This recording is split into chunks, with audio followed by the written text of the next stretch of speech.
Voici les hypothèses. Pour les égyptologues, ce sont les Égyptiens qui ont construit la pyramide. Point.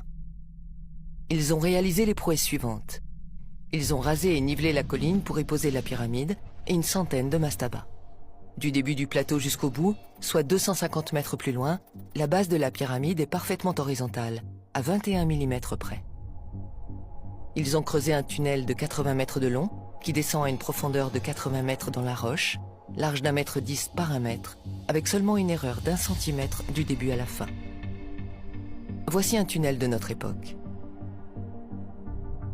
Ils ont taillé et transporté environ 130 blocs de granit de 12 à 70 tonnes venus d'Assouan, et ils les ont montés à 80 mètres de hauteur. La pyramide n'est pas construite à 4 faces, mais à 8 faces en apothème concave. La pyramide est orientée au nord avec une erreur de 0,05 degrés. Selon les égyptologues, cette construction a duré environ 20 ans, c'est-à-dire un bloc taillé, transporté et posé toutes les 3 minutes. Il est impossible de passer une feuille entre les blocs. Comment expliquer que ces blocs de plusieurs tonnes aient pu être taillés avec autant de précision? Nous sommes à l'époque du cuivre et logiquement la construction a dû être réalisée avec un burin en cuivre et une boule de cailloux. Telle est la théorie des académiques.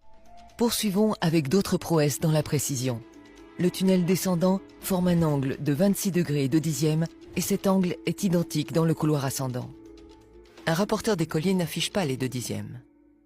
Mais le plus impressionnant reste à venir, avec le tunnel souterrain sud et le tunnel de service à 30 mètres sous terre. À vue d'œil, ce sont de vulgaires tunnels.